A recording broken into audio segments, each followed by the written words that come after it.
슬픔 많은 이 세상도 천국으로 화하도다. 할렐루야 찬양하세. 내 모든 죄 사함받고 주 예수와 동행하니 그 어디나 하늘나라 주의 얼굴 뵙기 전에 멀리 뵈던 하늘나라 내 맘속에 이루어지니 날로 가깝도다. 할렐루야 찬양하세. 내 모든 죄 사함받고 주 예수와 동행하니 그 어디나 하늘나라 높은 산이 거친 들이 조막이나 궁궐이나 내 주 예수 모신 곳이 그 어디나 하늘나라. 할렐루야 찬양하세. 내 모든 죄 사함받고 주 예수와 동행하니 그 어디나 하늘나라.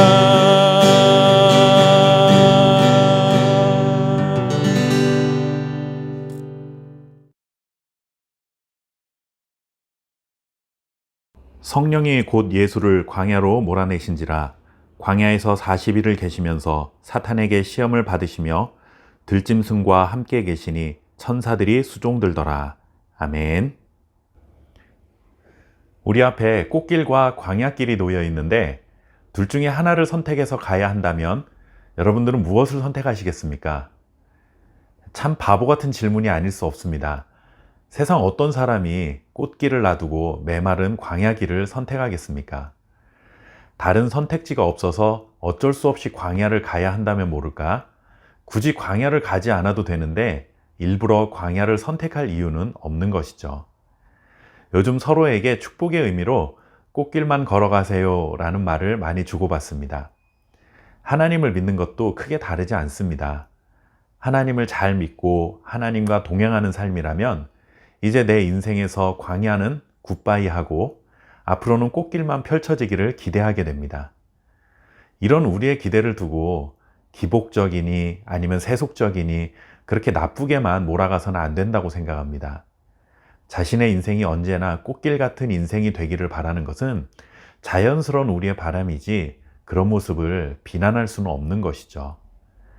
그러나 우리의 기대는 그렇다 할지라도 현실은 그렇지 않은 경우가 굉장히 많습니다.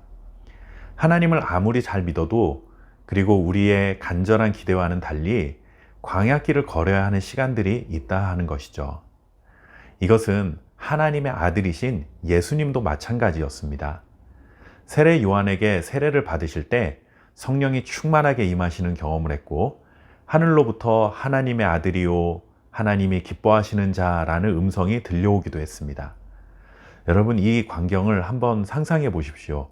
얼마나 영광스럽고 감격스러운 장면입니까? 이렇게 하나님의 영이 충만하게 임하고 하나님이 기뻐하시는 아들이라고 선언이 될 만큼 영광스러운 일이 발생했다면 그 다음에 이어지는 이야기는 얼마나 대단한 이야기가 펼쳐지게 될까 하는 기대감이 생기는 것은 자연스러운 것입니다. 그런데 이 영광스러운 장면과는 아무런 상관없어 보이는 전혀 상반된 이야기가 이어지는 것을 보게 됩니다. 예수님께 임하신 성령이 예수님을 광야로 몰고 가십니다. 마가복음에서는 예수님이 광야에서 금식하시고 사단에게 시험 받으신 것을 생략하고 있지만 우리는 예수님이 40일간 광야에서 금식하시고 마지막에 사단의 시험을 이기신 것을 잘 알고 있습니다. 하늘이 갈라지면서 비둘기같이 성령이 임하고 하늘에서 하나님의 음성이 들려올 만큼 사람들의 시선을 주목하는 일이 벌어졌는데 곧바로 그의 발걸음은 꽃길이 아니라 광야를 향했습니다. 하나님의 아들이요 인류를 구원할 메시아이신 예수님께서 본격적인 사역을 앞두고 거쳐야 할 곳이 바로 광야였습니다.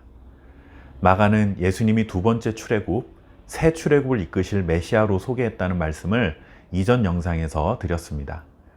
예수님께서 광야에 40일간 머물렀다는 것은 곧 첫 번째 출애굽의 지도자였던 모세가 광야 생활을 한 것을 떠올리게 만드는 일인 것이죠. 모세는 애굽의 왕자로 지낼 때 사람을 죽이고 40년간 광야 생활을 했습니다. 그리고 나서야 출애굽의 지도자로 쓰임받게 되었죠. 그런데 그렇게 영광스럽고 감격스러운 출애굽을 이끌었지만 또다시 40년을 광야에서 지내야 했습니다. 예수님도 하나님의 아들이시지만 하나님이 명하신 사역을 감당하기 위해서는 광야의 시간을 반드시 거쳐야만 했던 것입니다. 그것은 우리의 삶도 마찬가지입니다. 우리는 모세처럼 예수님처럼 출애굽이라는 정말 엄청난 사명을 띈 사람들은 아닐 수 있지만 각자 하나님의 부르심을 따라 최선을 다해 우리에게 주어진 삶을 살아갑니다. 우리의 가정, 일터, 그리고 섬기는 교회, 살아가는 모든 삶의 현장은 하나님의 부르심을 따라 살아가는 자리라는 것을 잊지 말아야 합니다. 그 삶의 현장에서 우리 각자는 하나님이 주신 사명을 따라 살아가는 것이죠. 그렇기 때문에 우리도 어쩔 수 없이 광야를 걸어야 하는 것입니다. 광야는 시험의 장소입니다. 모세와 이스라엘이 시험을 받았고 예수님도 시험을 받으셨습니다. 광야는 하나님의 손길이 붙드시는 곳이기도 하지만 사단이 우리를 가장 많이 유혹하고 시험하는 곳이기도 한 것입니다. 모세와 이스라엘 백성들은 그 광야에서의 시험에 실패했기 때문에 여호수아와 갈렙만이 가나안에 들어설 수 있었습니다. 그러나 예수님은 광야에서 사단을 완벽하게 제압하셨습니다. 예수님께서 승리하심으로 예수님을 신뢰하고 살아가는 우리들에게도 광야에서 승리할 수 있는 길이 열리게 되었습니다. 꽃길이 아니면 좀 어떻습니까? 광야에서도 예수님과 동행할 수 있다면 그것이 세상 어느 꽃길보다도 가장 복되고 아름다운 길이 될 수 있습니다. 광야 같은 인생길이라 때로는 불평이 나고 원망이 날 수도 있지만 이런 자신의 부정적인 감정들을 잘 다스리시고 승리하신 예수님의 뒤를 따라갈 수 있는 저와 여러분 되었으면 좋겠습니다. 감사합니다.